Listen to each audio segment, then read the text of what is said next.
जय हिंद दोस्तों, welcome to my YouTube channel चेट जॉब। दोस्तों, स्टाफ सिलेक्शन कमीशन ने एसएससी के द्वारा एसएससी जेएचटी का एग्ज़ाम का नोटिफिकेशन निकला है। दोस्तों, वीडियो पे पूरा बने रहिएगा, पूरा डिटेल्स आप लोगों को मिलने वाला है यहाँ पर। वीडियो अच्छा लगे तो लाइक कीजिएगा, चैनल को सब्सक्राइब करके सपोर्ट कीजिएगा। इस टोटल वैकेंसी 312। आप लोगों को जो सैलरी मिलेगा जूनियर ट्रांसलेशन ऑफिसर और जूनियर हिंदी ट्रांसलेटर को 35,400 से लेकर 1,12,000 लेवल 6, और सीनियर हिंदी ट्रांसलेटर को 44,900 टू 1,42,400 का पे स्केल आप लोगों को मिलेगा, यानी लेवल 7 का मिलेगा। दोस्तों, क्वालिफिकेशन मैं आप लोगों को दिखा देता हूँ ऑफिशियल नोटिफिकेशन से। ये है दोस्तों ऑफिशियल नोटिफिकेशन, आप देख सकते हैं। Combined Hindi translators examination 2024। शुरुआत में देख सकते हैं पे स्केल, पोस्टिंग कहाँ पर होगा, किस पोस्ट का कितना कहाँ पर पोस्टिंग होगा। Junior translation officer JTU in central secretariat official language service पे होगा, ठीक है। Junior Hindi translator JTU officer in arm forces headquarter. उसके बाद junior Hindi translator cum Hindi translation officer cum junior translator in various central government ministries and departments and organisation. Central government के various खास करके minister, departments and organisation पे होगा, ठीक है, central का। उसके बाद सीनियर हिंदी ट्रांसलेटर अथवा senior translator various same central government का मिनिस्ट्री, डिपार्टमेंट एंड ऑर्गेनाइजेशन पे होगा। दोस्तों, क्वालिफिकेशन वाला पार्ट आप लोगों को दिखाते हैं, जो आपका क्वालिफिकेशन चाहिए। यह दोस्तों आपका क्वालिफिकेशन का पार्ट, एजुकेशनल क्वालिफिकेशन 25/7/2024 के अनुसार आपका डिग्री होना चाहिए, ठीक है। जैसे देखिए, पहले जूनियर हिंदी ट्रांसलेटर कम जूनियर हिंदी ट्रांसलेशन या फिर जूनियर ट्रांसलेटर के लिए जो क्वालिफिकेशन चाहिए वो यहाँ पर है आप लोगों के लिए। और देखिए यहाँ पर 5 ऑप्शन है। कोई भी ऑप्शन अगर आपने कंप्लीट किया है तो आप अप्लाई कर सकते हैं, ठीक है। मास्टर डिग्री सबको चाहिए, मास्टर डिग्री होना चाहिए। मास्टर डिग्री के साथ हिंदी और इंग्लिश होना चाहिए। हिंदी इंग्लिश में मास्टर डिग्री होना चाहिए, या फिर हिंदी इंग्लिश आपके ग्रेजुएशन लेवल पे होना चाहिए, अथवा हिंदी अथवा इंग्लिश इस प्रकार के सिलेक्टिव अथवा इलेक्टिव सब्जेक्ट आपके होना चाहिए, या फिर एडिशनल सब्जेक्ट होना चाहिए। इस प्रकार से दिया हुआ है यहाँ पर। टोटल 5 ऑप्शन है। अगर आप लोगों को समझ में नहीं आता है किसी को क्वालिफिकेशन वाला पार्ट, तो आप लोग कमेंट सेक्शन में कमेंट कीजिएगा, मैं आप लोगों को बोल के दूंगा, ठीक है, क्या होना चाहिए नहीं होना चाहिए। दोस्तों, सभी पढ़े लिखे उम्मीद है समझ जाएंगे। और आपके पास क्या होना चाहिए, देखिए, रिकॉग्नाइज डिप्लोमा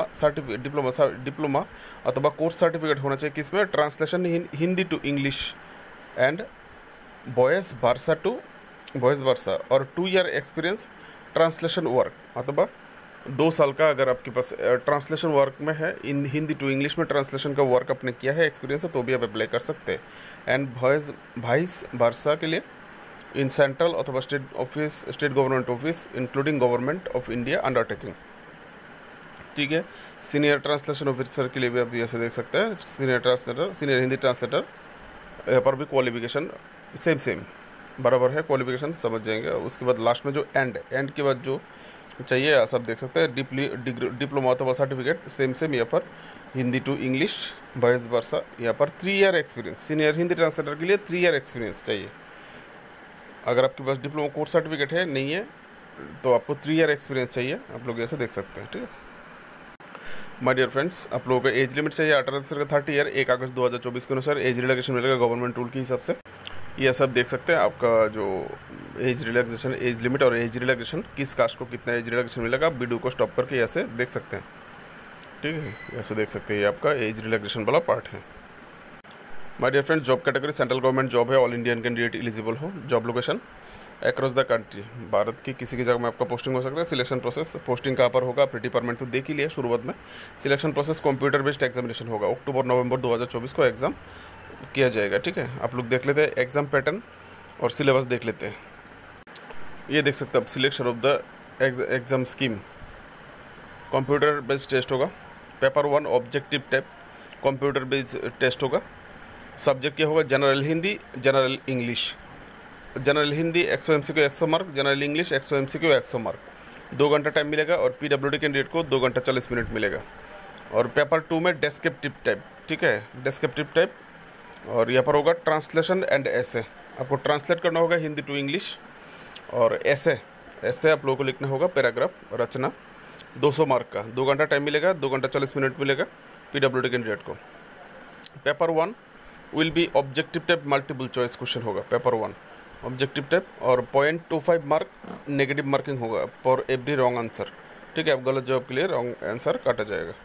आप जैसे बाकी डिटेल्स देख सकते हैं, एप्लीकेशन फी आप लोगों को कैसे पेमेंट करना होगा देख सकते हैं दोस्तों। यहाँ पर ऊपर में अब सिलेबस देख लीजिए पहले, उसके बाद दोस्तों एग्जाम सेंटर दिखा देते हैं। ये देखिए दोस्तों इंडक्टिव सिलेबस पेपर 1 के लिए आप लोगों को जो सिलेबस है ये, the question will be design to the test candidate undertaking of the language and literature. देखिए पेपर 1 का जो होगा language and literature, correct use of word phrase and idioms and ability to write the language correctly. आपको सटीक रूप से languages को लिखना आना चाहिए। ठीक है, खास करके हिंदी और English. Precisely and effectively, precisely and effectively the question will B of degree level. आपका जो क्वेश्चन सेट किया जाएगा वो डिग्री लेवल का किया जाएगा। ठीक है, और पेपर 2 में ट्रांसलेशन एंड ऐसे, पेपर 1 कंप्यूटर ये जो ट्रांसलेशन होगा paragraph translation Hindi to English और ऐसे होगा। ठीक है, यहाँ पर the paper will be contain 2 passage of translation, 2 passage दिया जाएगा ट्रांसलेशन का, 1 passage of translation Hindi to English and 1 passage translation from English to Hindi. आपको 2 पैसेज ट्रांसलेशन देगा, एक हिंदी से इंग्लिश में और एक इंग्लिश से हिंदी में कन्वर्ट आप लोगों को करना होगा। एंड ऐसे इच हिंदी एंड इंग्लिश, आपको रचना होगा जो पैराग्राफ लिखना होगा वो हिंदी में भी इंग्लिश में भी। ठीक है, आप यहाँ पर आपका स्किल टेस्ट किया जाएगा, आप किस तरह कितना दक्ष है। ठीक है, ऊपर में देख सकते हैं दोस्तों यहाँ पर आपका एग्ज़ाम सेंटर दिया हुआ है, ये है आपका एग्ज़ाम सेंटर। एग्ज़ाम सेंटर आप देख सकते हैं, ये एग्ज़ाम सेंटर है। अपना अपना एग्ज़ाम सेंटर अपने अपने रीजियन के हिसाब से आप लोग अपना अपना एग्ज़ाम सेंटर ये से देख सकते हैं। ठीक है, और एग्ज़ाम सेंटर के साथ कोड नंबर दिया हुआ है। अगर आप ऑनलाइन फॉर्म फिलअप करेंगे तो आप लोगों को चूज़ करना होगा आपका एग्ज़ाम सेंटर कौन सा है, तो कोड नंबर के साथ, इसलिए आप लोग अच्छे से देख लीजिएगा दोस्तों। Apply mode online apply start हो चुका है 2 अगस्त से। ऑनलाइन अप्लाई का लास्ट डेट 25 अगस्त 2024। Application fee SC ST PWD women ex serviceman को नहीं चाहिए, और बाकी जितने भी कैटेगरी उनको 100 रुपये एप्लीकेशन फ़ी देना पड़ेगा। ऑफिशियल से www.ssc.gov.in। Dear friends, video informative लगे तो प्लीज़ चैनल को सब्सक्राइब करके सपोर्ट कीजिएगा। दिन भर आप लोगों के लिए मेहनत करके नोटिफिकेशन लाता हूँ, सो आपसे उम्मीद है कि आप सब्सक्राइब करके सपोर्ट करेंगे। यहाँ पर आप जो कट ऑफ मार्क देख सकते हैं, UR के लिए 30%, OBC WS के लिए 25%, बाकी जितना भी कैटेगरी उनको 20% कम से कम पाना होगा। आप ऐसे देख सकते हैं, सब कुछ दिया हुआ है। नोटिफिकेशन टोटल 68 पेज का नोटिफिकेशन है। ठीक है, और नोटिफिकेशन के एकदम लास्ट में आप देख सकते हैं क्वालिफिकेशन के लिए कोड दिया गया है अलग अलग। Certificate of translation code 3, diploma in translation जो एसेंशियल एजुकेशनल क्वालिफिकेशन कोड। ठीक है, diploma in translation code number 4, BA के लिए कोड नंबर 5, BA ऑनर्स के लिए 6 कोड नंबर 06, BCom के लिए 07, BCom ऑनर्स के लिए, इस प्रकार से कोड दिया हुआ है। एकदम लास्ट वाला पेज है। ठीक है, आप लोग ओपन करके देख लीजिएगा। ठीक है, अगर वीडियो इन्फॉर्मेटिव लगे तो चैनल को सब्सक्राइब कीजिए। फिलहाल ये नोटिफिकेशन लिंक और ऑनलाइन अप्लाई लिंक के लिए आप लोग वीडियो डिस्क्रिप्शन पर जाइए, डायरेक्ट लिंक है, आप लोग क्लिक करने से डायरेक्ट अप्लाई का पेज खुल जाएगा। ठीक है, मेरी तरफ से आप लोगों के लिए शुभकामनाएं। जय हिंद।